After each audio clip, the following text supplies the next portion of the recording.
Hello and welcome to Why Wasn't It Better? I am your host, Patrick Darms. And I'm your co-host, Anton Paras. And joining us today is a favorite guest of the show, Garret Ohringer. Welcome back. Welcome Hello, back, Garret. my friends. Hi, guys. How are we doing today? Doing great. Yeah. Guys, Real good. How you doing? How you doing, Garret? I'm doing amazing. I just celebrated my year anniversary with my wife as of this episode's taping, so I don't know when it's coming out, so it might be like our 17-month anniversary by then.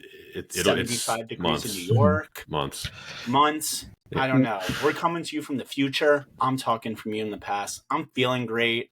I'm looking great. Are people going to see me looking great? I hope they are. I think your jawline is very well pronounced. Thank you. I've been told I have really high cheekbones. Yeah, you have quite a muscular neck in the best way. Like Warren Beatty cheekbones. Yes. Honestly, he was clenching his jaw hardcore on this. I was like, man, did he just He was kind of like the Rizzler.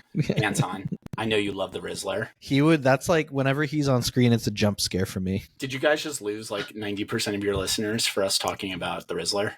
Can you see that in real time? Yes. Yeah, it's possible. The I Rizzler can always just actually edit it out. It's well, fine. no, the Rizzler could be a Dick Tracy villain. That's true. Honestly, Rizzler is Dick Tracy. Warren Beatty has to keep the rights every 14 years. Instead of doing some crappy Turner Classic movie special, him and the Rizzler on Sesame Street duking it out. Yeah, he does have to keep the rights, doesn't he? I can't wait to talk about that. He we are talking about the 1990 film Dick Tracy today. Bold colors, stylized sets, and Warren Beatty in a yellow trench coat. Dick Tracy is one of the most unusual blockbusters of the early 90s, with an all-star cast, Oscar-winning makeup and music, and a love for its comic strip roots. The film swings big, but was it a stylish triumph or an overstuffed vanity project? Time to investigate. And I'm going to do a little radio voice here to intro this. Hard-boiled detective Dick Tracy is searching for evidence that proves Big Boy Caprice is the city's most dangerous crime boss. He may have found the key to unraveling the crime lord's illegal empire in Breathless Mahoney, a sultry ballroom singer who has witnessed some of Caprice's crimes firsthand.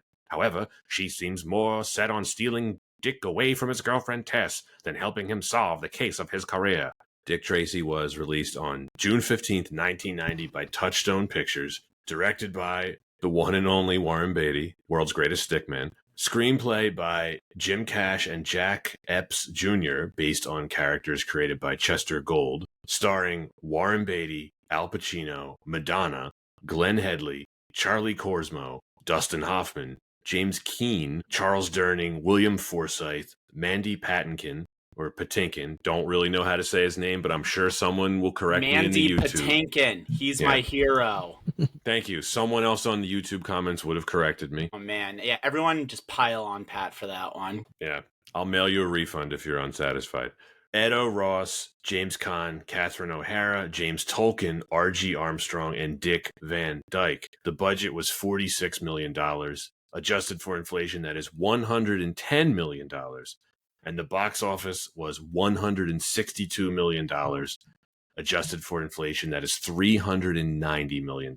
It has a 62% Rotten Tomatoes score.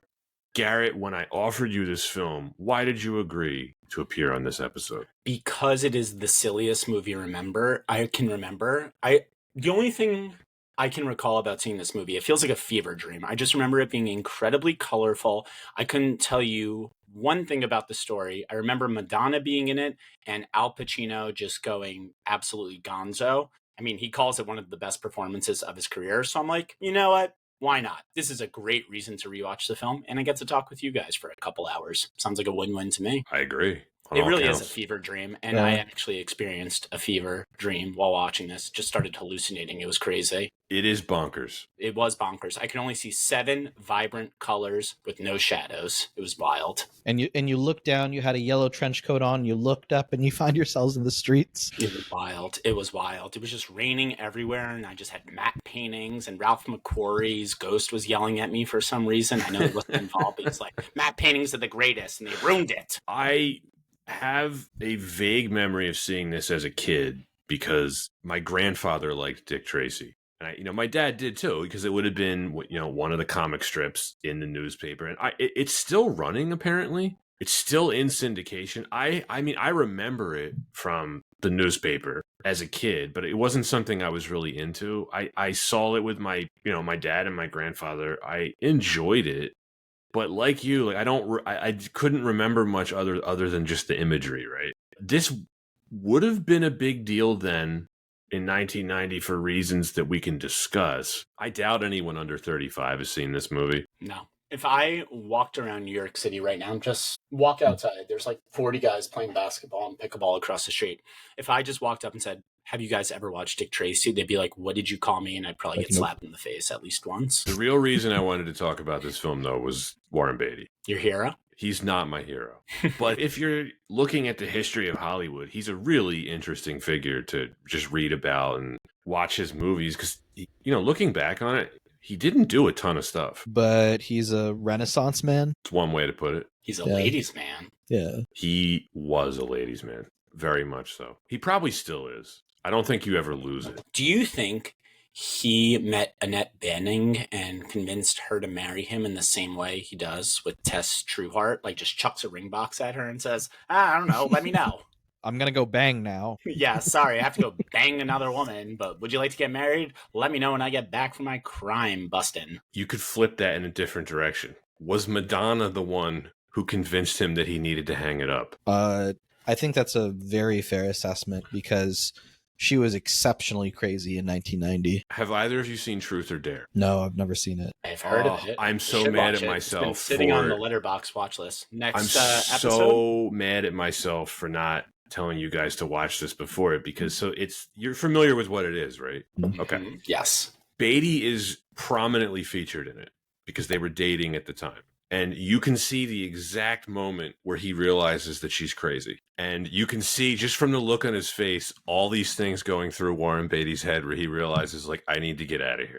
That's when, there comes a time in every man's life. And yes, I am giving this preamble on purpose where they kind of have to like, quote unquote, shit or get off the pot. Like, we're in our 30s. We have our friends who either have kids, like you both, or the other friends who just can't, let it go. And they're staying out late at night, even if they're married or have a girlfriend. And then maybe they have just like that one night out where they're like, you know what? I think it's time to hang it up. Like, do you think that was Warren Beatty's like version of it? Like being in Truth or Dare? Yes. Like that's what broke him. You know what I mean? You like can broke see him it into happen in the documentary. It's on YouTube. That Yes. specific scene is featured on YouTube. There's no way to talk about Warren Beatty and not have this conversation. Rip the Band-Aid off early. I mean, so this film came out in 1990. The success of Batman the year before is really what made this possible. Batman changed the game in a lot of different ways. Anton, we've covered that film on the podcast in the past, and it really tilted expectations for what Dick Tracy was capable of. This is a Disney film. They had what I think is universally regarded as unrealistic expectations for this film. They wanted it to be their own Batman. It had a huge marketing campaign, like you were saying, Garrett. We were already talking about Madonna, but her being in this was a huge deal. She had been in a few films before, but this was a big marketing thing. She took the minimum to appear in this. It made money, like we said, but Disney saw it as a failure. And it is fondly remembered by some of its fans today, but it's safe to say this is not a classic like Batman is. I think Disney really expected marketing to take it to that level of a Batman. I mean, they originally planned rides and experiences. Yeah. They had launched video games, clearly wanted that multimedia moolah, for lack of better phrases, too. They were going full on franchise here. Mm-hmm. And the question is, why? I was trying to figure this out. I got nothing clever. I was talking to my dad about it because he was visiting me down here recently. And I was trying to ask him, I'm like, what was the demand like for Dick Tracy in 1990? He's like, there wasn't any. It was a product of the generation before him. You know what I mean? And sure, you could say the same thing about Batman. Batman came out in the 30s too, but Batman stayed relevant across the decades in a lot of ways that I don't think Dick Tracy did, which we can get into. I also think Warren Beatty is a very, I'll put it lightly, idiosyncratic person. Clearly has a lot of love and fondness for Dick Tracy himself. I was reading too that he personally oversaw all the ads, t-shirts, tickets, McDonald's tie-ins, everything like that too. I mean, you already touched upon it briefly on how big the marketing campaign and budget was. And I think at the time it was like Disney's biggest like fast food promo ever. Yeah. So for it all up to go belly up, you can understand why Disney was hesitant to produce similar films like this, hesitant to kind of put all their eggs in the Dick Tracy basket, even though they already have. And you can also understand maybe why Warren Beatty, hasn't let go and kind of maybe given somebody else the reins to turn it into that potential franchise. I know that's not a whole answer. It's kind of a yes and answer to your question, but I think it's a few different factors. No, you're right. I mean, it's a good point you made. Like, this was very much a passion project for him. He never was a director for hire. He was very selective about what he did. All the joking about his personal life aside, he is such an interesting filmmaker and actor to read about. Like, I wasn't exaggerating. He just really didn't do that many projects. And when he did, it was always, I don't want to say Kubrickian, because I'm not comparing him to Kubrick, but he approached projects with the same level of passion and thought and preparation. Before this, so he had produced Ishtar in 1987, which was a massive bomb, but prior to this, he hadn't directed a film since 1981, Red. So he didn't work very much. And this was certainly a different project for him. This was not like anything he had done before. You can clearly tell he has a lot of love, admiration, respect, reverence kind of for the character and the time that it represents. He's very much like a romanticizing the past. You can understand why he's attracted to this kind of golden age of comics type character. But love and admiration is one thing, especially when you're producing, writing, directing, starring. Well, I know he didn't write it, but love, admiration maybe translates to obsession. Yeah, I think so. Not seeing the forest for the trees, as much as he got maybe the world building, the design, the production, the costuming, the makeup correctly, doesn't save it from having, for lack of better words, a lack of a narrative and a main character that the audience cares about. And with this film, we got to all live Warren Beatty's fever dream of being Dick Tracy. I really should have taken some acid or something before watching this again. Take a drink every time someone says Tracy. Tracy. You won't last long. Already blacked out. Anton, please start the production history for us. Gladly. So Art Linson, who would later become very successful for producing movies like Fast Times at Ridgemont High, The Untouchables, Heat, and Fight Club, and Floyd Mutrux, purchased the film rights in 1977. By 1980, United Artists became interested in financing, distributing Dick Tracy. Tom Mankiewicz was under negotiations to write the script based on his previous success with Superman and Superman 2. The deal fell through when Chester Gould, director or creator of the Dick Tracy comic strip, insisted on strict financial and artistic control. Mutrux and Linson eventually took the property to Paramount, who commissioned a screenplay, offered Steven Spielberg the director's position, and brought in Universal to co-finance. Universal proposed John Landis for director, with Clint Eastwood for the title role, and commissioned Jim Cash and Jack Epps Jr. to write the screenplay. And fun fact, Cash and Epps are the same guys who wrote Top Gun. So, big film for Paramount, of course. They presented their completed script to Landis, who described it as, long quote, terrible. Landis backed out of the Dick Tracy project following the controversial on-set accident on Twilight Zone, the movie, in which 3 actors were killed, which we have that on the list. We're going to be covering Twilight Zone, the movie. Now, Walter Hill was involved at one point, and weirdly, the film rights lapsed by 1985, and Beatty decided to option the Dick Tracy rights himself for $3 million, along with a Cash Epps script. Warren Beatty was a big fan of the comic strip and had been interested in adapting this as early as 1975. This movie emerged as the passion project of one of the true auteurs of Hollywood. Here's where it gets weird. He asked Martin Scorsese to direct. Interesting. But Beatty ultimately decided to direct it himself. And around this time, Beatty produced and starred in Ishtar, one of the biggest financial bombs of the 1980s, which lost Columbia Pictures somewhere between $40 to $50 million. And it was the first real failure of Beatty's career, and he was looking to rebound. Disney greenlit this film in 1988 under the condition that Beatty keep the production budget under $25 million. That didn't work. His fee was $7 million against 15% of the gross once the distributor's gross reached $50 million. But of course, the budget nearly doubled to $46 million. Because of the mature themes in the movie, Disney ultimately chose to release it under their banner of Touchstone Pictures. R.I.P. Touchstone doesn't exist anymore. Although Al Pacino was Beatty's first choice for the role of Big Boy Caprice, Robert De Niro was under consideration at one point. Michelle Pfeiffer, Kathleen Turner, and Kim Basinger were considered too expensive to cast as Breathless Mahoney. Sharon Stone auditioned for the role, but she was turned down. And Madonna pursued the part, and I mentioned this earlier. She worked for scale. She was paid $35,000 for this. Sean Young claims she was forced out of the role of Tess Trueheart, which eventually went to Glenn Headley, after rebuffing sexual advances from Warren Beatty. Sean Young. A lot of missed opportunities for her around this time. Macaulay Culkin was considered for the role of the kid, but he turned it down as he preferred to do Home Alone over this film. Talk about a good decision.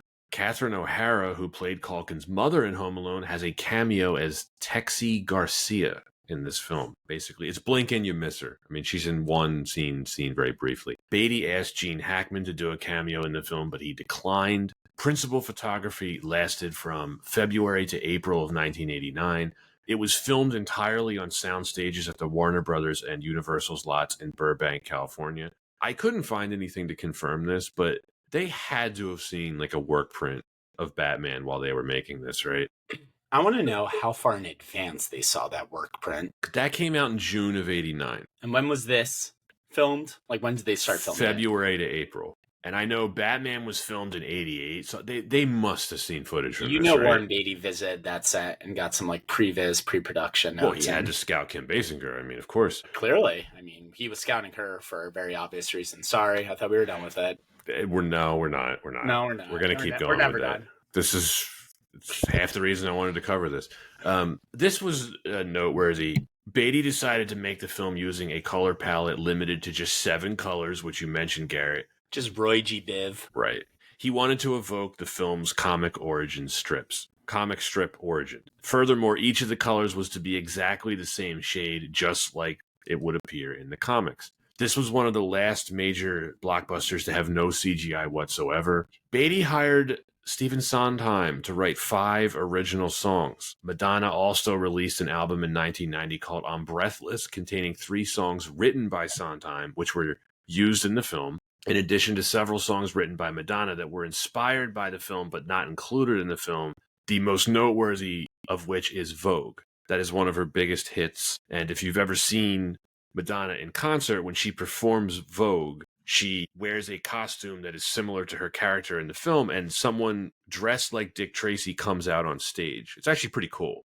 Including the script, Disney spent an additional, get this, $48 million on advertising and publicity and $6 million on prints, resulting in a total of $101 million spent. It grossed $103 million in North America, $59 million overseas. They were expecting it to match Batman somewhere in the $300 to $400 million range, so didn't even come close. And Anton, our friend Jeffrey Katzenberg, said it, quote, may not have been worth it to produce the movie. It only achieved profitability on home video. Well, hindsight's 2020 for Mr. Katzenberg, isn't it? Yeah, that's okay though. He was having a lot of hits at this time. This was also during the look at what projects you want to pick up right now, Katzenberg transition era. Speaking of transitions, let's get right into the discussion of why wasn't it better. And you were really starting to get into it, Anton. Number one reason is Disney's expectations. It's almost impossible to imagine this now, gentlemen, but at the end of the 80s, Disney were coming off a pretty dismal decade. They had a lot more flops than hits. Prior to really The Little Mermaid, none of their animated movies were doing that well. They had a couple ones that were profitable, like The Great Mouse Detective, but a lot of failures. You know, Anton, we covered this recently when we talked about The Black Cauldron. Mm-hmm. They almost closed down their animation division at one point, which is kind of crazy to think about. And I was looking this up in terms of what was their live action stuff like. Again, this is difficult to imagine. They were the only major studio in Hollywood that did not have a live action franchise at the time. Fox had Die Hard and Star Wars. Universal had Back to the Future. Paramount had Star Trek and Indiana Jones. Warner Brothers had Lethal Weapon and eventually Batman. MGM had James Bond. Columbia had Ghostbusters. Disney had nothing. Batman came out in 1989, and it showed just how much money you could make with tie-ins and merchandise from a comic book movie. That movie was a mega hit. Disney was really hoping that Dick Tracy would be like that and lead to a franchise. And apparently, Art Linson and Floyd Mutrux, whatever, they sued Beatty after the release of the film, alleging that they were owed profits that he didn't give them. But I asked you both this earlier. What were Disney thinking? I don't think that it's the worst strategy in the world. It's working now for a lot of folks, and that strategy is nostalgia.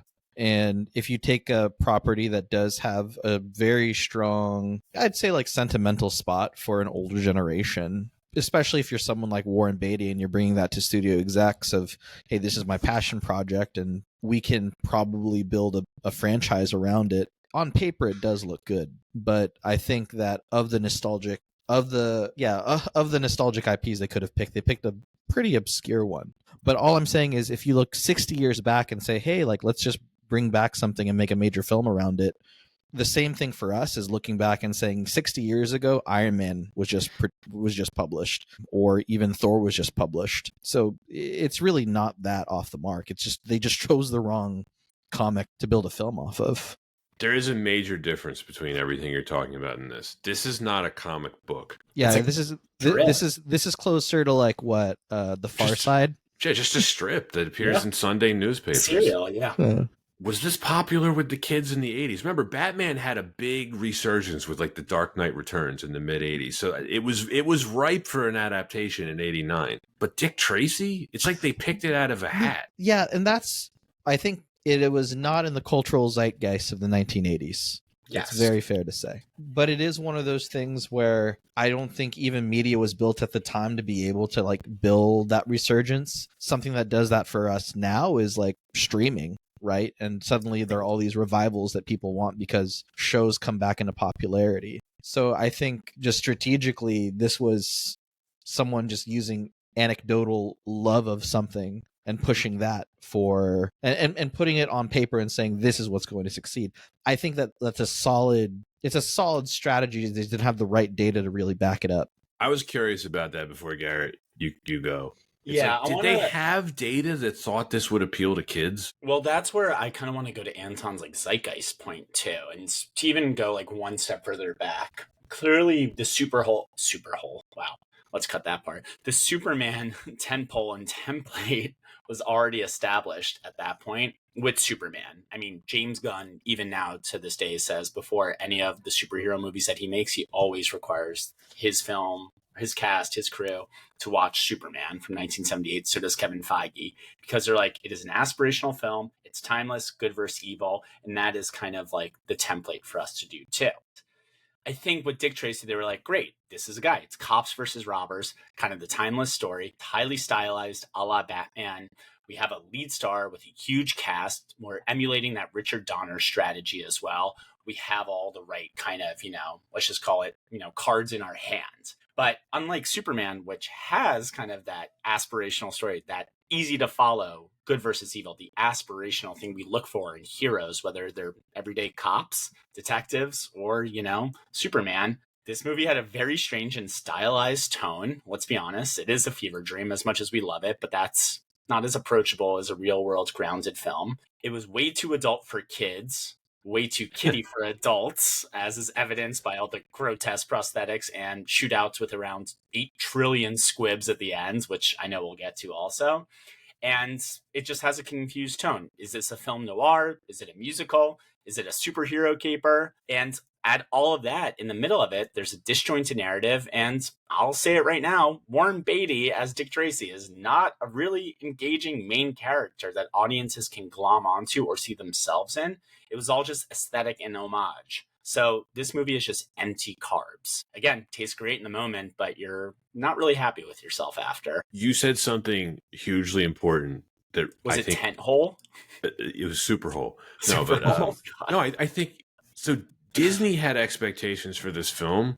Warren Beatty did not make this film for kids, and I don't know how much Warren Beatty and the studio executives met with each other during the making of this, but it doesn't seem like they collaborated in any way, shape, or form. And of course, he's an auteur. He's not really going to cede control to anyone. He just made the film that he wanted to make. He clearly had no intention of making this into a franchise. He included, it seems like, every character in the comics and then had them all killed at the end of the movie. I don't even know how they could have done a sequel to this. I mean, I'm sure they could have if they had really wanted to, but... There is a novelization sequel, so you can answer that question right there. But the obvious thing about Beatty, if you are a studio and you want to make a franchise and you want to start it off, he is not the director to do that. Also, prior to this, what action-adventure film has he directed or truly starred in that has been a box office juggernaut? Could you say Bonnie and Clyde? Kind of. Which I think was rated R, right? Does that even count as an action movie? I don't think so. I mean, 1967 to 1990. I don't think it is. No, still oil and water, even in terms of like audience sensibilities and expectations for a quote-unquote action-adventure film. So the answer to your question is 0. There isn't any. Yeah, it is. It's kind of a rhetorical question that I do ask. Well, I think we have to remember that in the 1990s, Beatty did date Ellie McPherson. Good for him. Honestly, good for you. Yeah, so it's like, even if he didn't direct like a traditional action film or even star in a traditional action film, hey, dated her. Anton, Good that's for a him. really good point. He may not have directed an action movie prior to this, but he had a lot of experience with action. Exactly. And a lot of adventure. Beatty has clearly had a sequel in mind over the years. You know, it's why he's rather bizarrely held on to the rights. But if you watch this movie, like, what do you do with a sequel to this? You can't. You really can't. No. So it's really funny just the way that it's all set up. You know, Garrett, you mentioned the video games. I played the NES version, the NES port of the game. I should download this on my emulators right after this. It's like maybe what, like 5 megabytes maybe total, 10 megabytes. It's really small. In terms of, I feel like the strategy of like long-term IPs, I don't think a sequel was ever really intended. And any strategy put in front of executive producers was more of a smokescreen. This is one of the biggest miscalculations Disney's ever made. Like, did we just get tricked into financing? One rabbit hole I want to go down is kind of Disney's approach, especially to Golden Age comics and Golden Age cinema. Because 2 years following this film, we had Disney's The Rocketeer, directed by one of my favorites, Joe Johnston. Which is an awesome movie. Which is an awesome movie. But also failed. Exactly. And now, do you think that the failure of this movie somehow, Butterfly Effect, caused Disney's The Rocketeer to fail? The Rocketeer wasn't based off of any like comic serial, so it also didn't have the same legs to stand upon of any nostalgia other than like general nostalgia for that time period. Yes, I mean Rocketeer had its comics in the 80s, so it was still a lesser known property. Yeah. Yes, I agree with that too.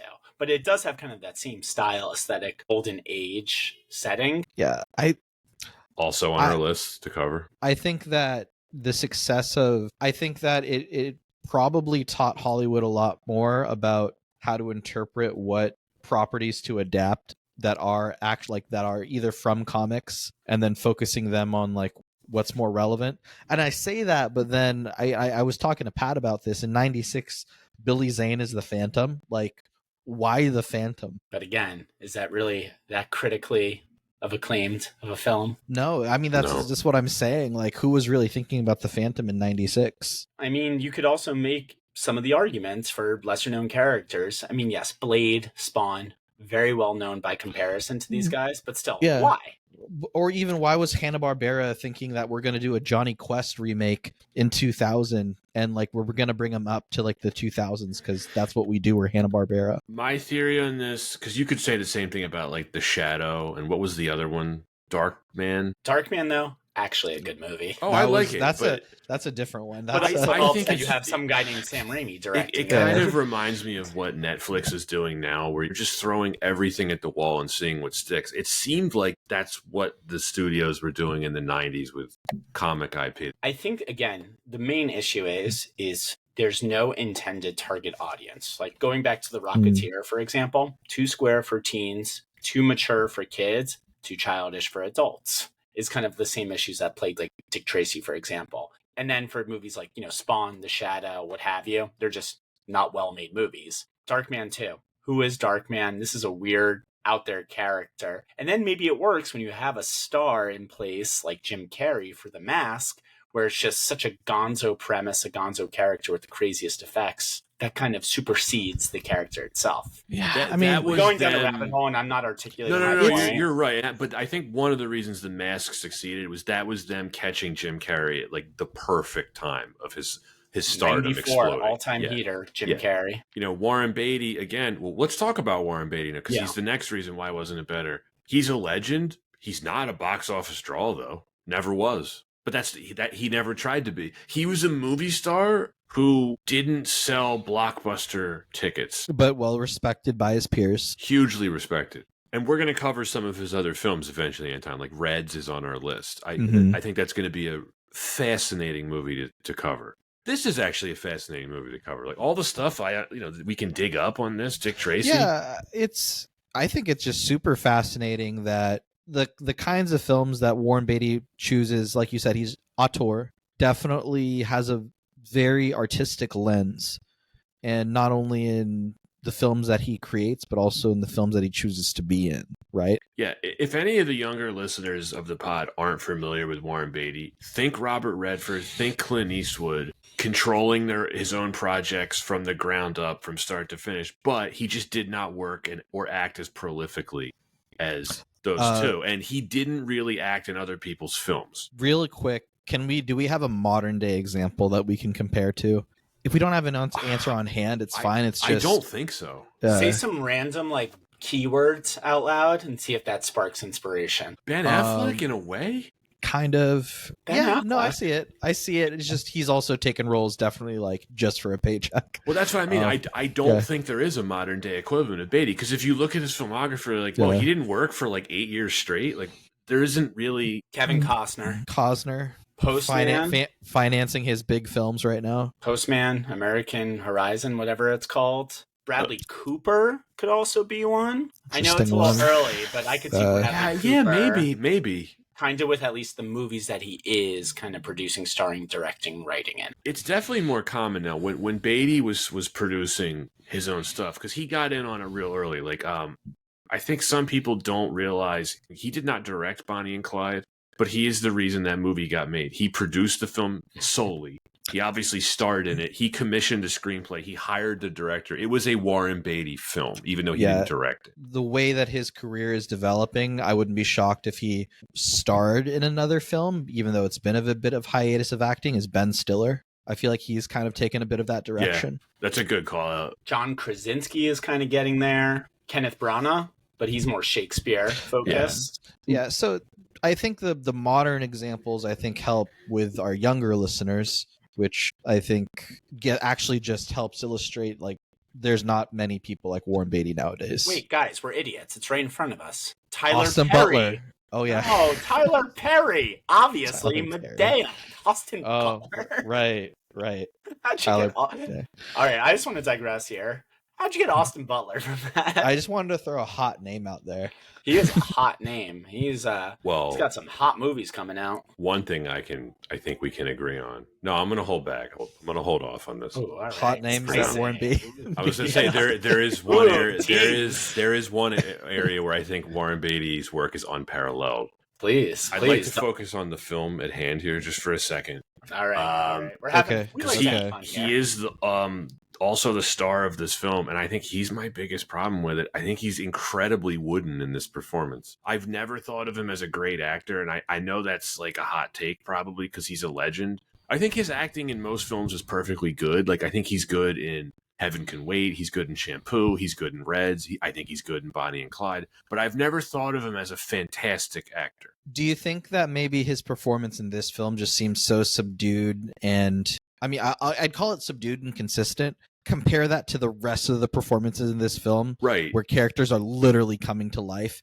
and yelling the transatlantic accent at me. You're exactly right. He's playing it like a department store mannequin, which I guess that's how he wanted to stylize his depiction. I guess he is so muted, so just detached, shows no emotion in the movie. What does he care about? Trying not to Busting. kiss Madonna? Busting. He's definitely busting. Trying not to bust and also busting at the same busting time. crimes. But like when he gets framed for murdering the DA and he's put in jail, like he's just lying in the cell. He just doesn't appear to care. The only thing he truly cares about is not getting that little just garbage disposal of a child taken by the orphanage and Child Protective Services. That's truly the only thing he actually fights besides crime in this film. He doesn't fight the temptation of Madonna. He doesn't fight really for Tess, who, I don't know, forgives him pretty easily, but he will fight tooth and nail for that child who will not stop eating. Oh my God, please stop eating for a second and just digest. Charlie Korsmo. Yeah, these I think these are characters that were clearly written in a different time. Yes. Well, I wrote that down. Like, he doesn't have a character arc. He's completely boring. He's a detective who fights gangsters. The status quo never changes. Does he want kids? Was he an orphan? Like, what is his motivation for caring about the kid? You know what I mean? It's none of this. They don't even attempt to address any of this stuff. For a film that's like bringing to life like a comic serial or a comic strip, it really doesn't build the biographical lore that we would typically see for like film templates nowadays. Because again, there's no central story or central character for the audience to either aspire to or just to glom onto. This movie is a fantastic collection of scenes, but is edited together like worse than Zack Snyder's Justice League, co-directed by Joss Whedon. I think the comparison film for how do you properly prop up a character for audiences to step into, 2021's Mortal Kombat. That was the first movie I saw back in theaters when they reopened during COVID. Yeah, because Cole Young. Who doesn't want to be Cole Young? If that man does not die in the opening scene of the sequel coming out this summer, I will riot. Is it this summer? Like, I think it is. I'm pretty sure it's already done filming. I thought it was later in the year. Let's see. Is it this summer or this winter? October 24th, 2025. How does Carl Urban get Johnny Cage? I don't get it. I like Carl Urban. I love it. I do too, but it's like... I thought Johnny Cage, I always thought of as like a younger guy. That's what exactly. I was like, isn't it? Oh, really? I always saw him as an over-the-hill actor, kind of like a Steven Seagal type. Yeah, that's the real question now is why wasn't Steven Seagal in Mortal Kombat or Dick Tracy? Honestly, Warren Beatty as Johnny Cage in Mortal Kombat 2. I'd see it. Steven Seagal could have played Mumbles. Steven Seagal would have been a great side character in this film. Absolutely. He wouldn't need any makeup. What would his gangster name? What would his gangster name be? Mumbles.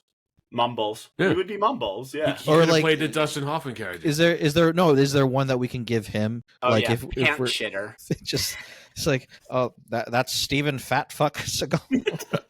Well, Anton, I mean, to jog your memory a little bit, of all the hilarious character names that Seagal has played over the years, you could have given him any one of them. Like, he could have been Gino Felino in this. Gino Felino is a great Dick Tracy character name. That's what I mean, yeah. Yeah, that's a good one. I'm with that. You think you can run the whole city, big boy? Zabba, zabba, zabba. And the rest is up to God. Do you think Warren Beatty sliding down the pole is the most athletic thing he's ever done in his life? No, it would have been something sexual. No, that's an easy question. Easy answer. Oh, by the way, that is Warren Beatty sex. Ew. Everyone I was watching this with laughed out loud when he jumped and grabbed the pole. What about when he literally smacks his chin on the pole and they're like, he's like, no more takes. Keep that cut.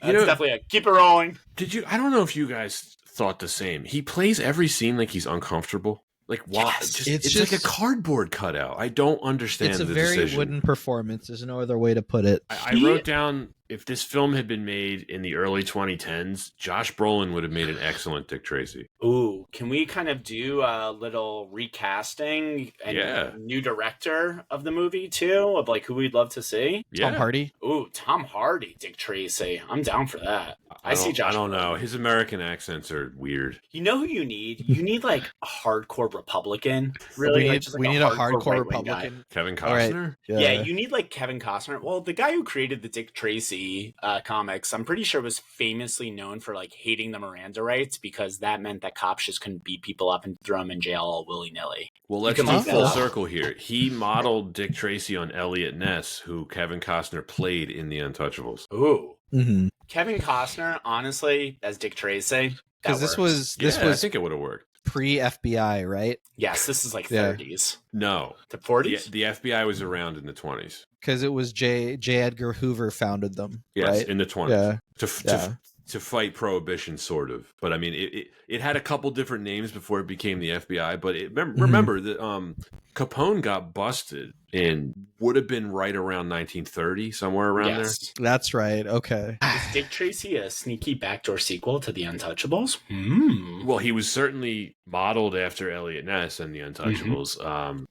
I mean, Big Boy is clearly modeled after Al Capone, which is very fitting to have. Right. I was trying to think of of what we're going to get into. Well, I want to get back to who else could have directed this movie. I would have loved to have seen Michael Mann's version of Dick Tracy and how he would light that. I want to know how he would light that movie utilizing the same color palette from this production design. It couldn't be digital. It has to be shot on film. And we're doing whole. Do we go classic Hollywood CCB DeMille? Yeah, why not? I think this from like the 60s would have been amazing. Like, wouldn't this have been crazy? Yeah. Imagine if like William Friedkin had made this in like the early 70s or something like that. It would have been more relevant to the young people. It would have. Honestly, Richard Donner, I'm surprised they didn't like just say, or like Chris Columbus, you know what I mean? Kind of more of those. Richard Donner would have been a great choice to direct this. I didn't look. I don't. Or I'm conflicted on this now. Or the dude that directed He-Man, the live action film. Are you excited for the remake directed by Travis Knight coming out next year? I'll watch it. Didn't know it was a thing. Travis Knight can't miss, but He-Man and Masters of the Universe can kind of miss. Jared Leto is Skeletor, by the way. Well, that's another thing that's fallen out of the public consciousness. He-Man. It's like, is there a big demand for that now? I think like this podcast is like germinating the idea of like the esoteric and lesser known properties and IP and their like relevance to like today's society. Well, I can tell you one thing. Beatty is the biggest reason why Dick Tracy's fallen out of the public consciousness. That's true. Because is there a possibility this could have stayed more relevant if he hadn't held on to the rights? I think maybe. I could see this being an 140 episode television series from 1998 to 2005 on ABC, Crime of the Week drama. It could be animated too. I think this would do well in like an animated form. Agreed. By 1980, like I think cartoons were put into the context of like plastic toys that we can ship out to the masses. I think this definitely fits that mold. Yeah. So Beatty holding on to the rights to this. In 2002, he explored the possibility of making a sequel. I don't know how serious it got, but it obviously went nowhere. There was multiple lawsuits over the rights to this film. He ended up holding on to the rights. In 2010, Turner Classic Movies broadcast the Dick Tracy special, which was shot in 2008. Beatty enlisted cinematographer Emmanuel Lubezki and film critic Leonard Maltin to make the 30-minute television special, which featured Beatty as Tracy in a retrospective interview with Maltin. Maltin asked the fictional Tracy if Warren Beatty planned to make a sequel, and he responded he had heard about it, but that Maltin would need to ask Beatty himself. Yeah, that's not weird. You can find this on YouTube. He did another one in 2023, again, just to hold on to the rights. It was called the Dick Tracy Special, Tracy Zooms In. And it is a Zoom interview featuring Beatty appearing as himself and as Dick Tracy, and he is talking to Ben Mankiewicz and Leonard Maltin once again. He did this solely just to retain the rights. I mean, I'm very happy that Turner Classic Movies is still getting action in the 2020s, but it sounds as much of a fever dream. It's one of the strangest things I've ever seen. Ben Mankiewicz is better than this. I was going to say, I love Turner Classic Movies, and I like Ben Mankiewicz. His podcast, fantastic. This gives a lot more. It's a weird cop out, but I still it makes me rethink like judging War of the Rohirrim so hard. Did you see it yet, Anton? I did, yeah. Did you like it? I mean, I didn't hate it as much as I thought it would, but did you mostly agree with what I said though? It's just like, why? Like, if it was just another anime film, I actually think I would have enjoyed it more. But the fact that it was Lord of the Rings, it just didn't really fit. And it's not really Lord of the Rings, is it? Yeah. There's nothing worse a movie can be, or excuse me, there's nothing worse for a movie to be described as why does it exist? You know what I mean? Does Dick Tracy fall into that category? We can get into that in our final thoughts if you want to save it. I would say no. I respect the attempt. I very much respect the attempt. And then I want to give Beatty credit for this because I think he deserves all the credit in the world for this. What this film is visually, no film will ever top this. I don't care how much money they sink into it. I don't care how much passion they put into it. There is no way to remake this film and top this film's visuals because of what Beatty did. And frankly, digital would ruin this. Other practical effects or costumes that really impress us nowadays, usually it's in horror films, I think. Or Dune. But that's an exception, you're right. Yeah. It is really true. I miss prosthetics, matte paintings, and I understand why we've moved away from all of our sodium vapor lights and things like that. This has incredible matte paintings. My lord, the matte paintings in this, hang them in a museum. I don't know how to rate your all-time favorite matte paintings in terms of just a matte painting movie. This would be Blade high Runner. on the list. Blade Runner, yeah. Blade Runner building. The exhibit of it in the Museum of Moving Image in Long Island City is still one of my favorite things to see to this day. Obviously, the original Star Wars trilogy. Yeah. Indiana Jones. They have a few really good matte paintings at the Motion Picture Association Museum. Sure. It's definitely a place keep to going. visit. I like the matte painting discussion. Keep going. Yeah. Batman? Hell yeah. Really good. There's, of course, we can't forget Star Trek. Oh, yeah. Yeah. RoboCop. I remember I was surprised by this. I didn't know that there were matte paintings in our favorite New Year Sean Connery film. There are. Yeah. Yeah. Entrapment. Yeah. Oh, Lord of the Rings has incredible matte paintings. That's true. I mean, you know what the real answer is? It's like Ben-Hur. Yeah, this could... Goodness gracious. Right. It's like Ben-Hur, North by Northwest, like Metropolis. Classic use. Yeah. All right. One of the friends of the show on that note, Anton, he's never been on, but he is a major supporter of the show. He just got Ben-Hur in 4K. Whoa. Very cool. Yeah. He's like, if you buy anything in 4K, buy this. James Cameron also would have loved to watch his Dick Tracy.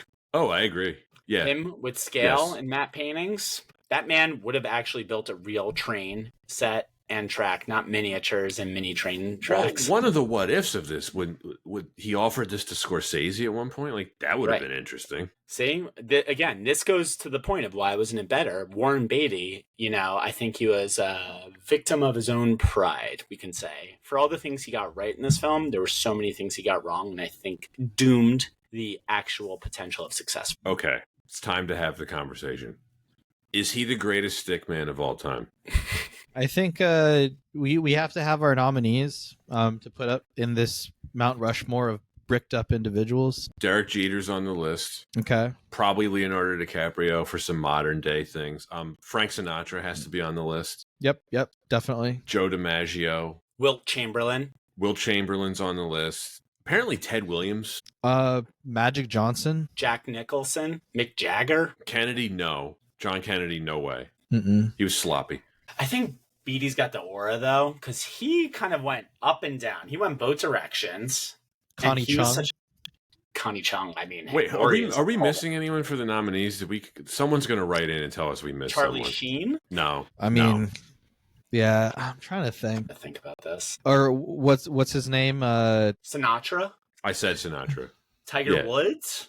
No, Sloppy. Tiger Woods is kind of too sloppy. No, sloppy. just not a gentleman. No. Prince? He's on the list, but I think Beatty clears it. Any A-list actress, model, singer, or celebrity, basically from 1960 to 1992, there's a good chance Beatty had sex with her. He's got range, unlike his character in this film. But I guess up and coming stickman of of the current generation, Glenn Powell. He's fueled on rumors. He ain't even on the list. Chalamet, I mean, Chalamet's got Jenner, Isa Gonzalez, Kiss Zendaya in movies, and countless other not in real life stars. Grew up in New York. Stole Sydney Sweeney.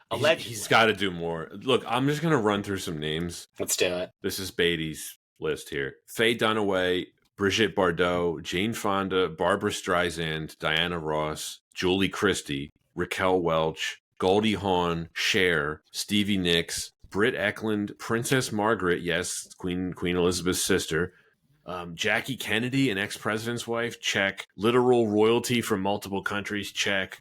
Girl from the Guns N' Roses video, Stephanie Seymour, check. Both Wood sisters, Natalie and Lana, check and check. He left such an impression on Carly Simon that she wrote a song about him that went to #1 on the pop charts called You're So Vain. Wait, can I interject real quick? Because I read an amazing fact about this. Yes. Mhm. He even thanked her for writing that song about him before she even admitted that that song was about him. What a heat check to literally call out a diss track about yourself before the diss track was even revealed to be about you. His biographer, Peter Biskind, estimated that he slept with 12,775 women. Kind of a lot. How much of this do I need to cut? No, I mean, I think it's an interesting conversation piece. One that I know that will be one of the most debated topics in our YouTube comments. Probably, yeah. What was the number that you gave, Pat? That I found 12,775. Has Beatty denied or been like, yeah, that's me? What's up, girls? I think he's very. You can read his biography, Yeah. and What was- it's well sourced. What was Will Chamberlain's number? 1 million? 10,000. 10,000 plus. Okay. A million. Yeah. $1 million? All right, wait. Let's do the math real quick. I didn't even have Diane Keaton on the list. He dated her for years. I mean, obviously he dated Madonna. He ended up marrying Annette Bening. He's still married to her. Do you have Diane von Furstenberg? I remember that. That was a big one. I didn't have her on there. I mean, this is just like See, here we go. ChatGPT just gave me a pretty good list. You ChatGPT'd it? That's Yeah. funny. It's Can you probably check the best. Wikipedia article on Beatty? Because there used to be a whole subsection about his sex life, and it got taken down at one point.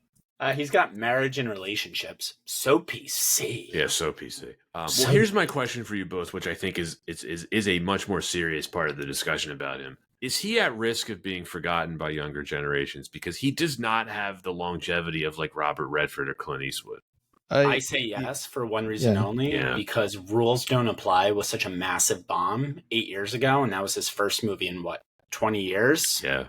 I'd say that answer is already and has been a yes. But Anton, I cut you off, so I'm curious to hear your take. I was just gonna say there aren't many films that Beatty's created that have the staying power as family friendly, and I think that also establishes those kinds of films establish themselves as lasting across generations.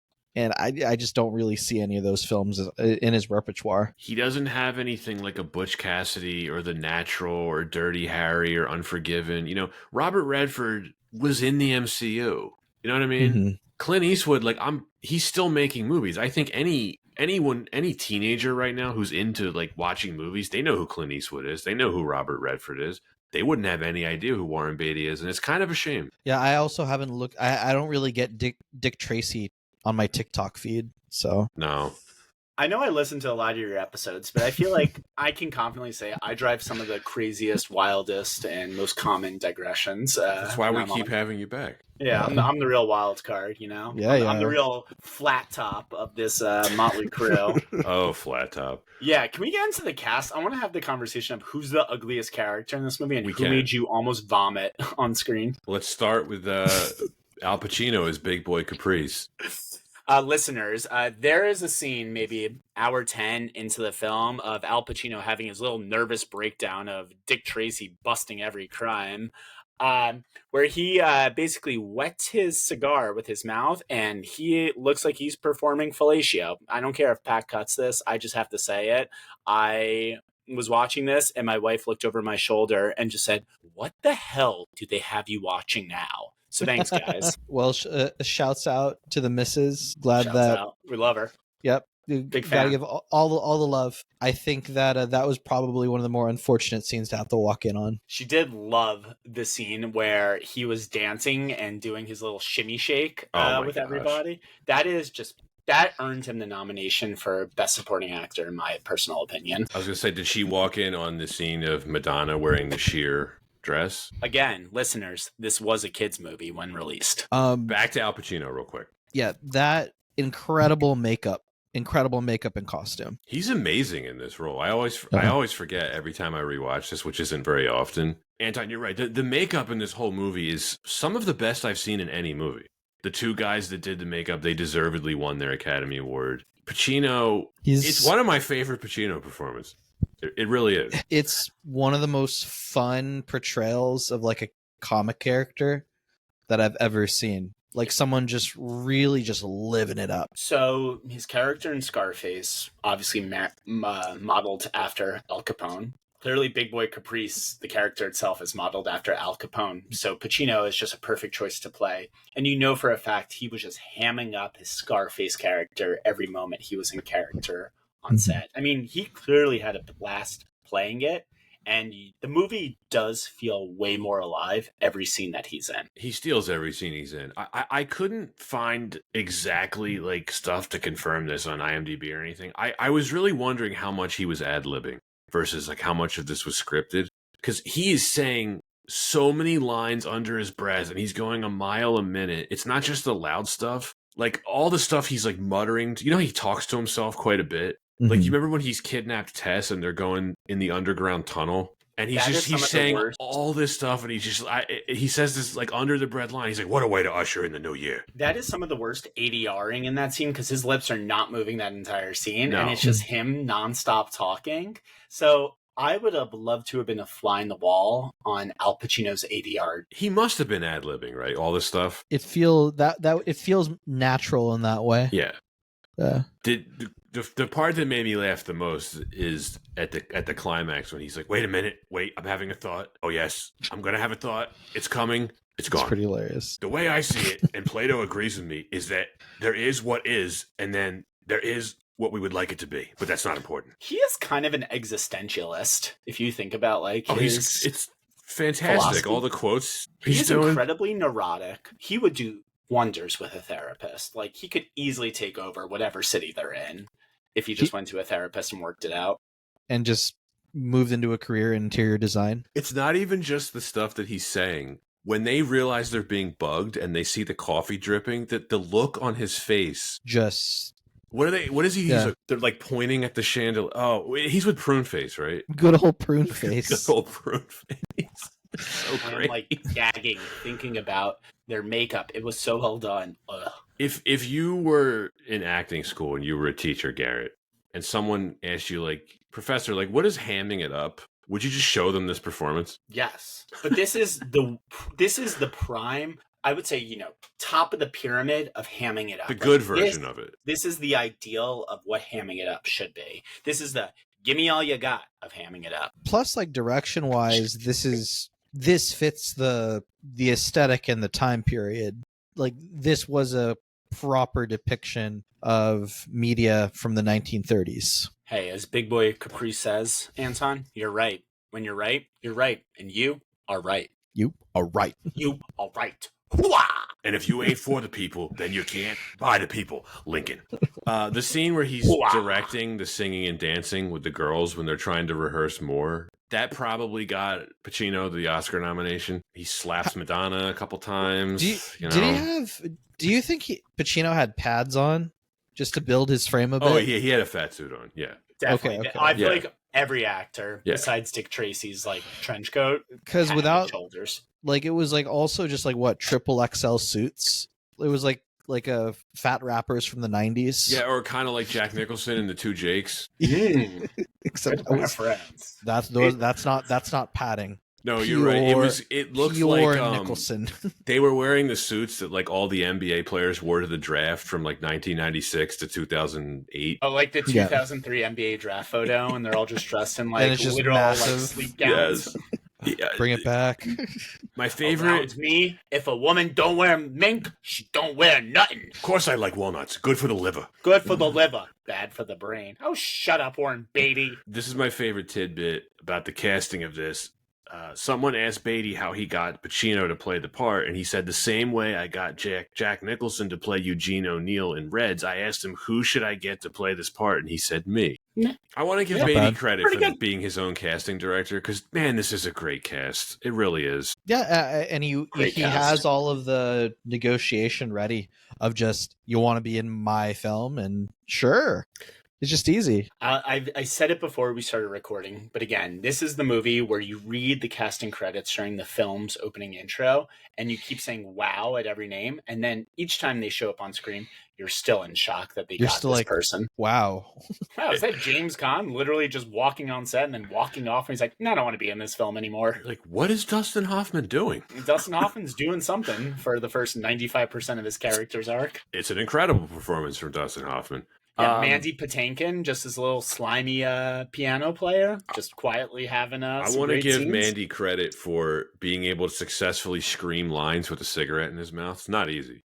So impressive. How did people do that?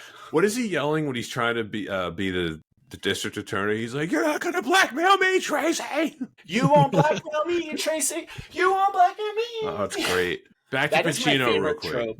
That is my favorite trope in a movie, when a character just yells like, "Oh my God, they're hurting me. How could they?" Al Pacino. Back to Pacino real quick. This is some crazy trivia.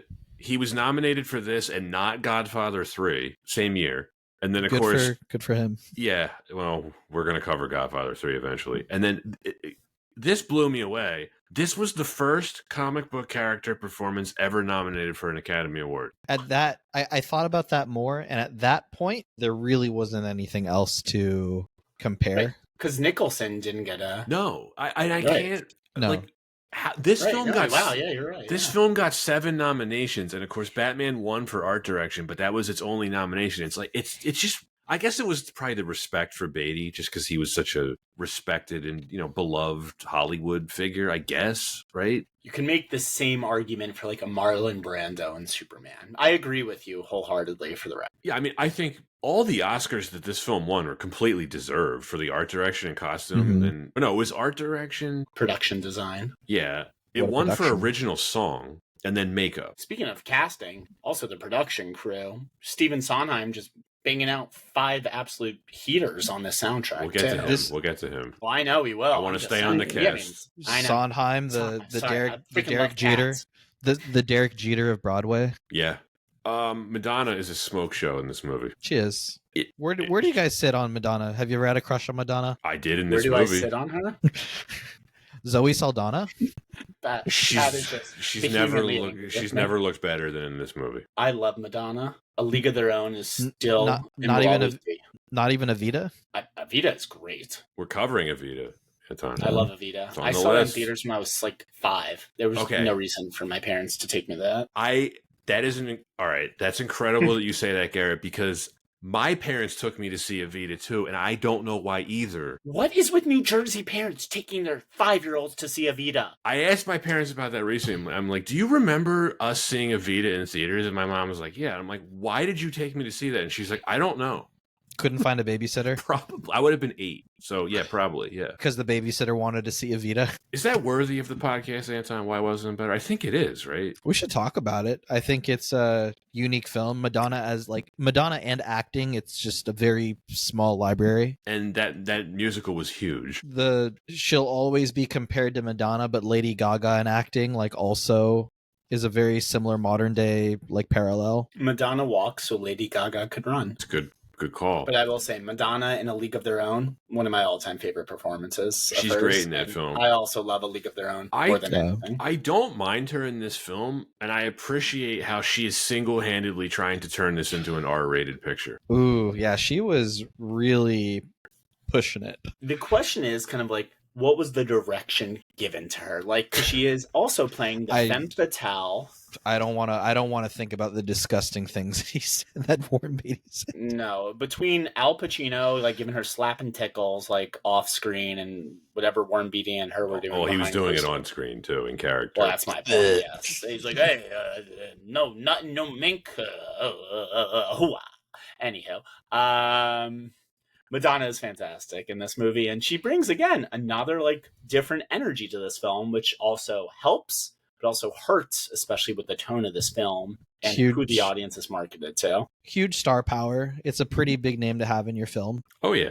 Yeah. What do you think of her performance as blank? Blank? The blank. Well... Smoked cigarettes for 40 years. It's like the chocolate character from SpongeBob. I love chocolate. Oh, chocolate's my favorite. Harvey Firestein? Harvey Firestein. Exactly. She's quite thirsty in this film. Again, we've all been saying it's like this is apparently Disney thought it was a kids movie. She has a line. He has no grief for lips, and she says, "I'm wearing black underwear." What about her follow-up line when she says, "I sweat a lot better in the dark," when Warren Beatty's like, "I'll make you sweat it out." Very Yeah. She did a lot with her screen time. Thanks for calling. I was beginning to wonder what a girl had to do to get arrested. Dick Tracy. Wearing that dress is a step in the right direction. This was PG. I would say she's not a very interesting character, and neither is Tess Trueheart. Again, characters written in 1930. Can I please just describe Tess Trueheart's character arc in one sentence? She is Dick Tracy's girlfriend who will never settle down with him, gets cheated on, and then decides to settle down with him. Does he actually cheat on her, though? I mean, he makes out with Madonna in front of her. Literally in front of her. I'm sorry. It's not, if we all have different... I'm not arguing the definitions of cheating, but you smooch another woman in front of your lady. In 1940, I agree. That's like hardcore cheating. That's hardcore cheating for sure. That's hardcore cheating in 1940. Is she Betty or Veronica then? Just to bring it to the comic reference. She was smooching with Banksy. Who's Jughead? Pruneface? I guess. The kid. Charlie Korsmo. He was in Hook the following year. Honestly, he was on fire. A little heater. Yeah. A little heater. What was the other movie he was in? What About Bob? Bob is a very good movie. Yeah. He was in that? Yeah. I like his performance. I think his character's pointless. There's a lot of really pointless characters in here. Well, literally, the whole kitchen sink of like his rogues gallery is in this movie, to your point. It's like if all of Batman's villains were in one issue and then all died at the end. And also to the point of there's no sequel because everyone's dead. I mean, I kind of respect it because on one hand, if they did this movie now, they would be like, well, we can only have Big Boy and we need to set up Pruneface for the next movie. So I like how they didn't do that here. But there are so many characters, it's very hard to keep track of them all. None of them have any real personality. You know, they get some good lines. I do like the Rogues Gallery. Like William Forsythe is amazing as Flat Top. Is it the costuming? Like it's just the makeup? But he's clearly having fun with it. Yeah, like my uncomfortableness aside, it is a really, really great performances all around. The one thing I will say why Flat Top is a great character, because he's easily the most disgusting of all the henchmen, which is great. So you're immediately drawn to him on screen. And he has such a devil-may-care attitude. He just wants to go guns blazing, watch the world burn, like just step out of the car, face 50 cops on one. And he gets absolutely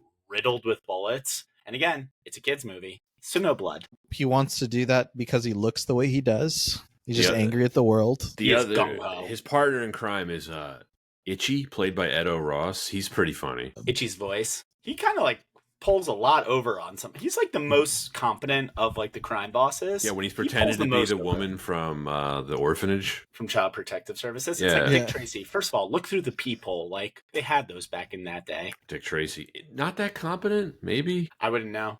Wasn't really that much of a character. He was 1930s level of naive. He ate a lot of chili. He ate so much chili, and all he did was just make fun of it to the restaurant's owner's face. Like, you know, he was like spitting it or doing something way worse. We mentioned Dustin Hoffman. He's hilarious, and this is an insane role. Mumbles. The makeup that's some pretty gross makeup. How his mouth is just pushed over to one side. It is pretty gross. His jacket that he's wearing, though, is so cool, and I want that. You know, the highest compliment I can pay the makeup in this film is there's a bunch of characters like I don't even know how they did it. I really don't. It's just without like CGI. I'm like how'd they, like the little face character? How'd they do that? Have you ever seen the movie Society? Yeah, no. That's a classic. Yeah, Pat and listeners alike. Body horror. It is body horror, and it is probably the grossest use of prosthetics. The only word I can use to describe it is just goopy.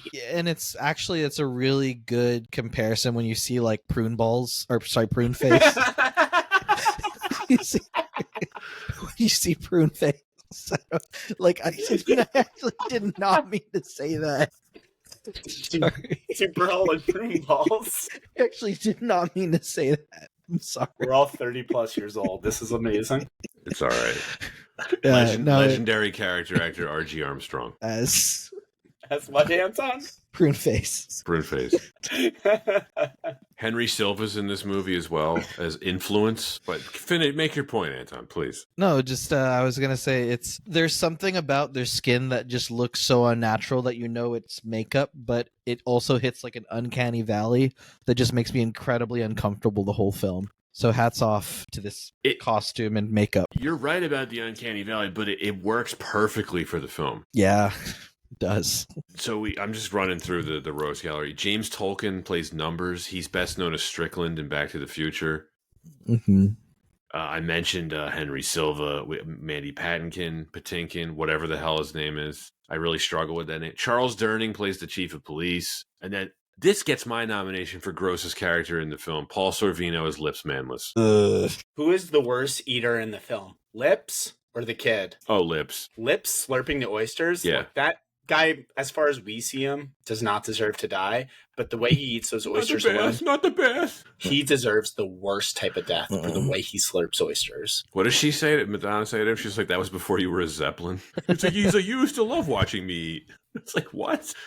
To call someone a Zeppelin? Like, very just timey-wimey reference. Great reference. That's so mean. And Lips looks more like Al Capone than traditional, or like than of course how Pacino actually was costumed. Yeah.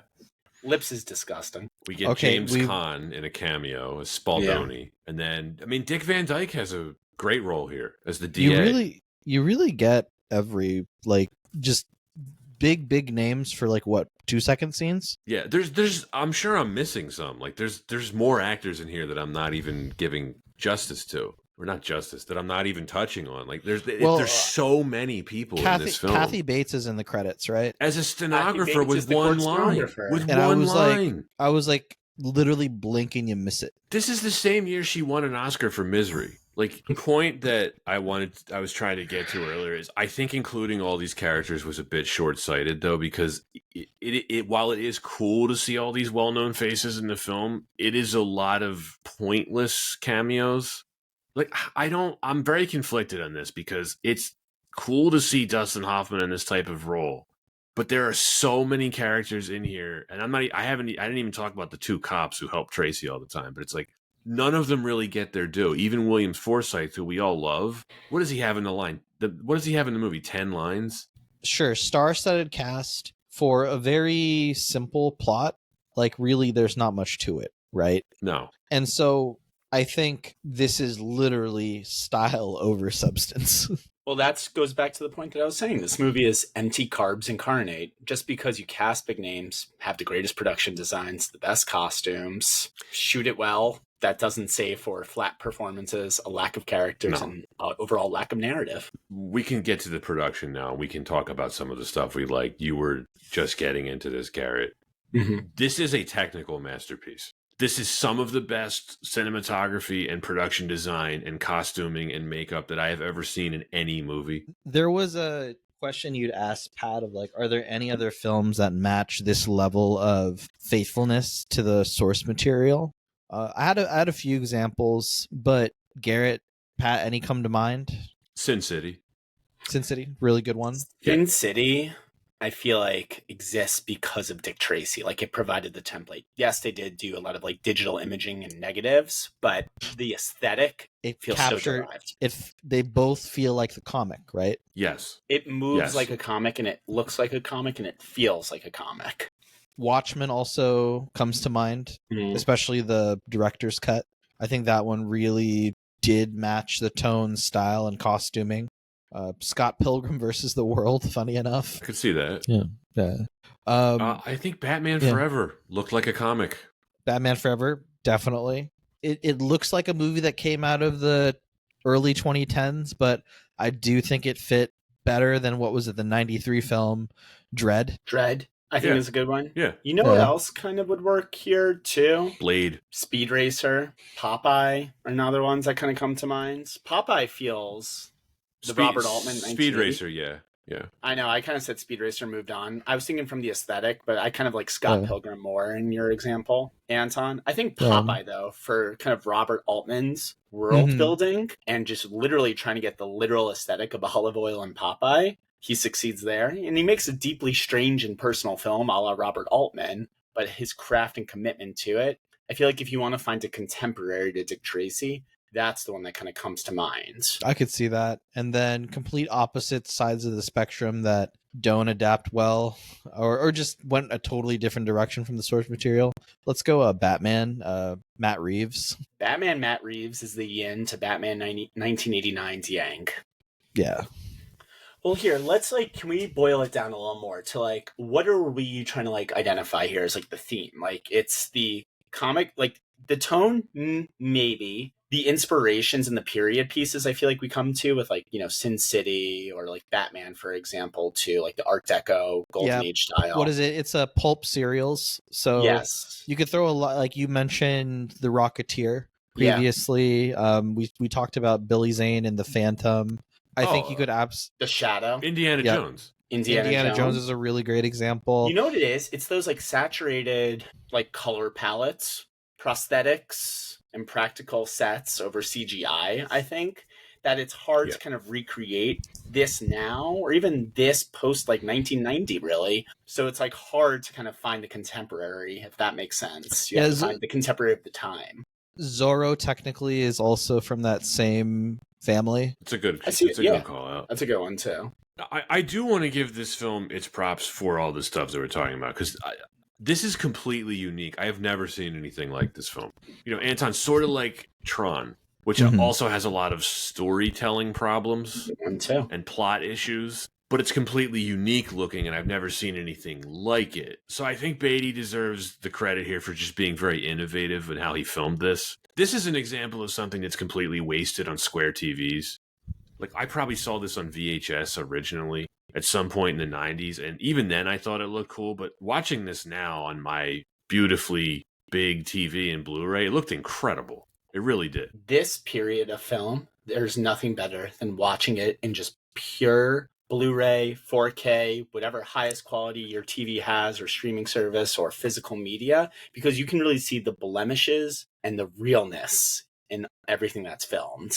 Everything feels tactile, too, in this movie, which is such a compliment. It's wonderful. The director of photography is a guy named Vittorio Storaro.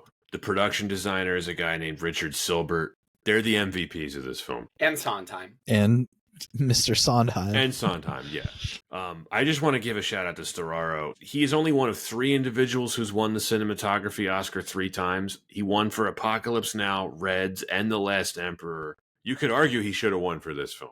He lost to Dean Sembler, who shot Dances with Wolves. I mean, it's pretty good. Didn't he lose to? Didn't he also do A League of Their Own? He might have. You know what else Dean Sembler directed, though? A few years later, Super Mario Bros. Movie. Let's talk about good adaptations right now. Oh, boy. Yeah. Oh, goodness. Oh, boy. Oh, goodness. Oh, goodness. Every frame in this film, you could pause and hang up as artwork. One of the highest compliments I can give any film.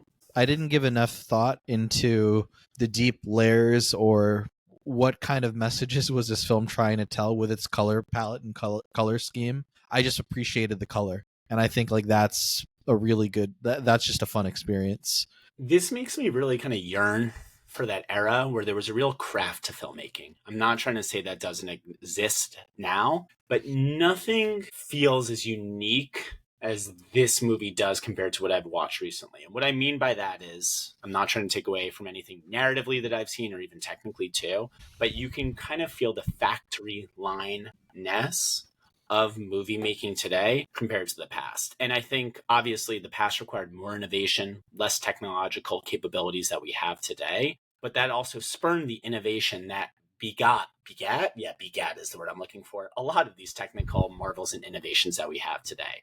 So I know I'm kind of saying almost like Ouroboros right here, or even like a catch-22 of sorts, but I think this movie really helped kind of not only say goodbye to kind of that style of filmmaking, but also really ushered in how film should look with all of the technical achievements. And maybe that's me giving this movie a little more flowers than it deserves in that regard.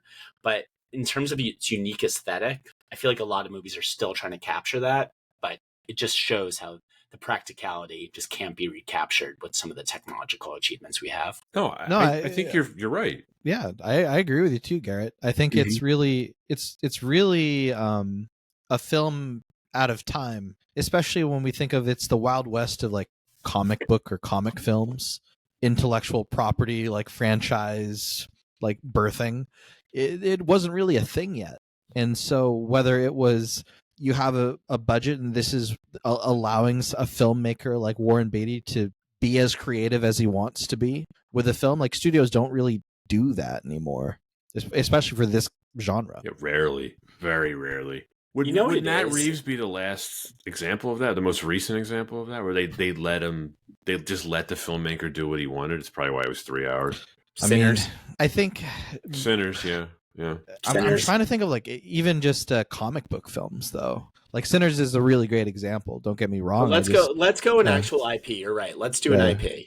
You're right. The Batman might be, I guess, because then other films that go into that make the headlines, they really just kind of fit the same typical mold or what we expect out of big films in Hollywood nowadays, or what big or what studios really would put money against, whether it's the most recent Final Destination film. Mickey 17 is another example. I mean, yeah, Mickey 17 is based off existing IP. Yeah. Lilo and Stitch, the movie, live action. Yeah, there you go. Back to Final Destination Bloodlines. No, we don't have to talk about that. But let me tell you, loved it. L, loved it. But the films that end up feeling more fresh and fun, I think it's always horror. Long Legs. It's true. Horror is kind of where we see more innovation with storytelling and effects. I just saw Bring Her Back by the Rocka Boys. Did you cry? I did cry during kids.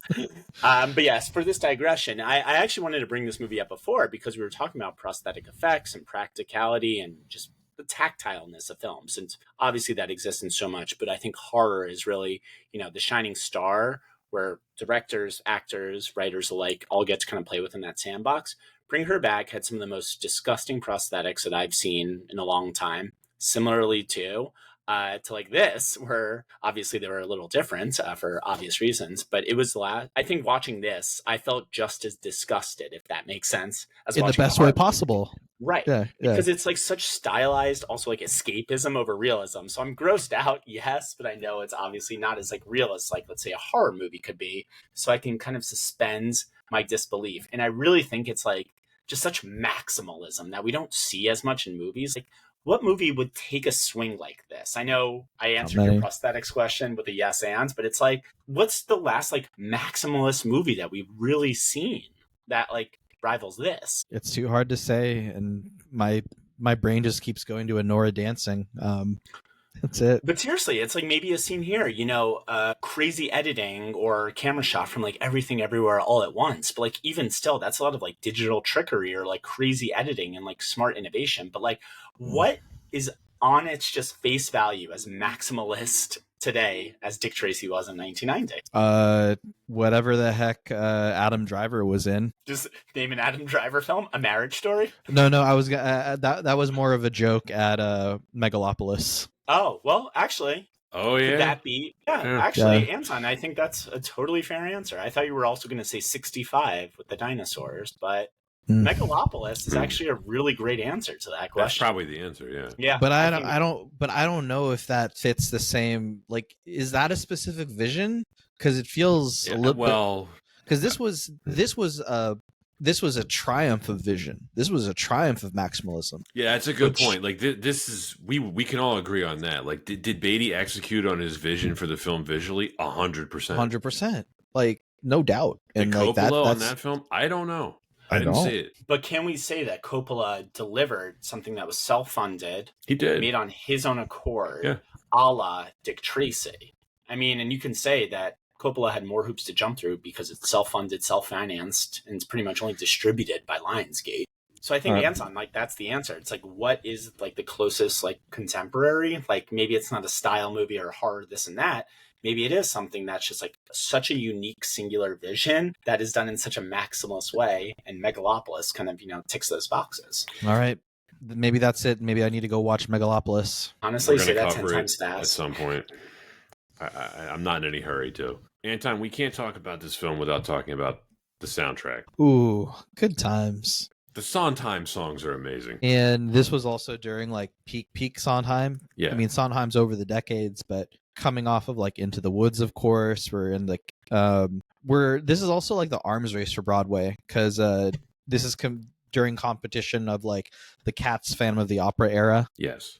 I just want to say, believe by the you're way, right. You're the expert here. I can't believe I said Sondheim did Cats instead of Andrew Lloyd Webber. I want to apologize for what I said 50 minutes ago. Sorry to interject. No, Glad all good. Anton, correct me if I'm wrong. Sondheim did not do this type of work typically. No, not really his bag. Right. Again, give credit. Beatty must have talked him into it. And I think that's, I guess, just part of that art.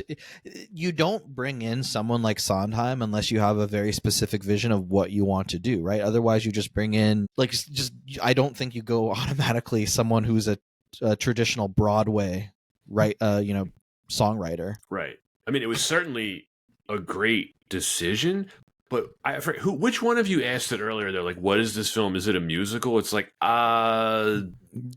kinda, no. I don't get me wrong. I love the songs in this film, but you were right to ask that question because I don't quite know the answer to it. There are two montages set to a song, the Sooner or Later, and then the We're Back in Business song. I'm blanking on this. Please correct me if either of you knows it off the top of your head. And those are like great examples of like just some non-diegetic sounds, like music on top of the movies. Like, let's just run through the bangers of Sondheim. But there are some scenes, it's like, yeah, I'm just watching a Madonna music video for 4 minutes, and that's fine, but that doesn't really fit the movie that I'm watching. No, I still like it, but you're right. The Danny Elfman score, they definitely wanted him to, like, can you make it as close to Batman as you possibly can without ripping off Batman? I feel like he also getting to work with Sondheim. I feel like Danny Elfman was probably like, I don't want to do another one of these movies, maybe. I mean, I know he did Spider-Man no less than 12 years later, but my point is, I bet the chance to work with Sondheim and kind of, tweak his Batman score probably was a real treat for him.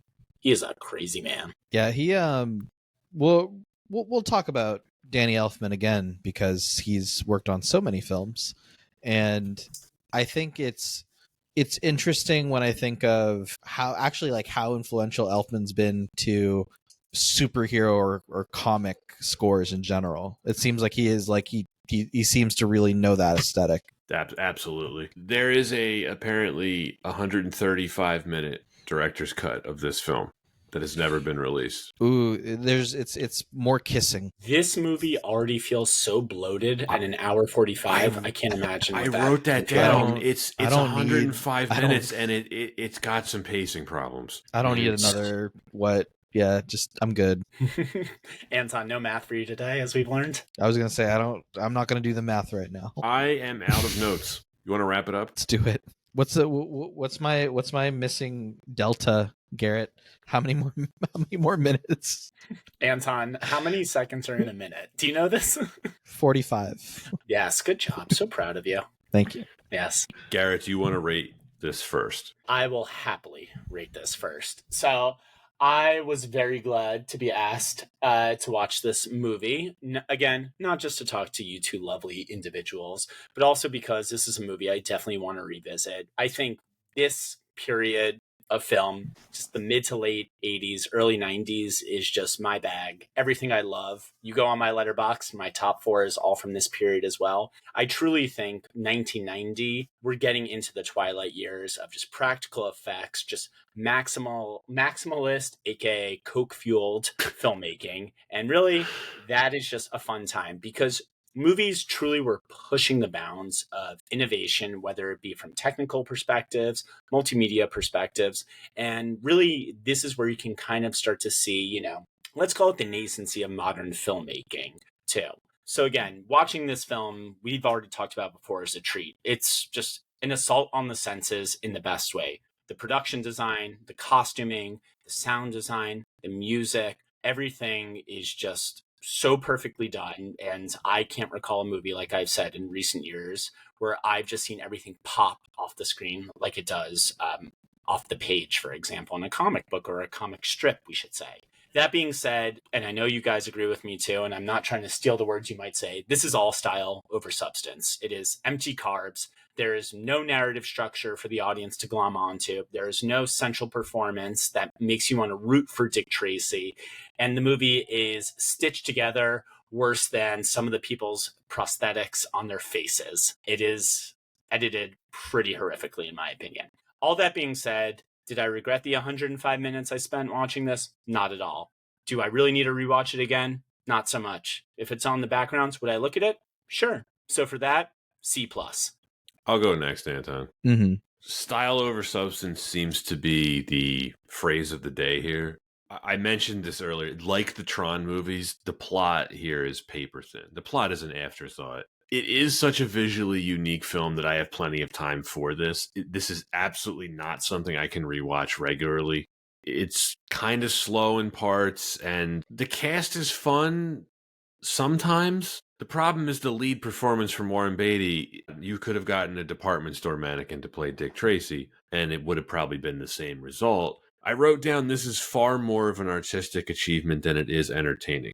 And yet I do recommend the film just because I think it is so unique. And if you are a comic fan in any way, I think it's an interesting film to revisit. For whatever reason, Disney thought that this could live on the same level as Batman or Superman. This was not something that kids are going to get excited about in 1990, even less so now. That is not the film that Warren Beatty wanted to make. This is a short list of films for us where, despite some pretty serious storytelling flaws, I think the strengths of this film elevate it above probably what it deserves. Kind of like a Tron movie, kind of like Star Trek the Motion Picture, Anton. Maybe Avatar, the first Avatar you could put on that list because it's just so visually compelling. It is one of those rare times where the on-screen results perfectly match the director's ambition. This really does look like you're watching a comic strip come to life on screen, and it is absolutely beautiful to watch. So I have to give it credit for that. If there's one reason to revisit Dick Tracy, it's just completely unique. 35 years later, I think it does stand apart from a lot of its contemporaries, and it's a very flawed film, but it deserves its place in history. I just wish Warren Beatty would give up the rights so this could live on in some other form. I'm going to maybe surprise you here and go slightly above Garret at a B-, just because of how freaking unique this movie is. I don't think I heard either of you say this phrase, so I have to mention it. Style over substance. I'm just kidding. I'm not going to say it. I will say that this film is full on experience. This film reminds me of getting on a ride at Disneyland, and you're just fully immersed in the world, whether or not you know the background. You are just in it for the ride, from start to finish. This film feels like you took Dick Tracy on the Sunday paper, fully colorized, and put it on screen. This was such a lively film, and capturing the essence of the comic and putting it on screen with that execution is amazing. It's amazing because it also didn't fall under a lot of the modern day tropes of adapted material, whether it's like He-Man, let's just bring He-Man in today's universe, or like any other comic book films that try to bring some sort of modern day twist. This was full on pulp, full on just transatlantic, and just full on classic golden age comics. And I feel like that's fantastic. I feel like that is in itself the kind of experience that a lot of people miss with films that people miss in films today, because there's often just kind of a template or just what's expected of larger, big budget films. And I highly applaud like Warren Beatty for putting together a very, very artistic, but highly just sound structurally film. So I have to applaud it, even though I didn't really think that there was much to the plot. I just enjoyed myself, and I think it has a bit of a rewatchability, despite the horrors that will be in your dreams when you meet characters like Pruneface. And again, his name was Pruneface.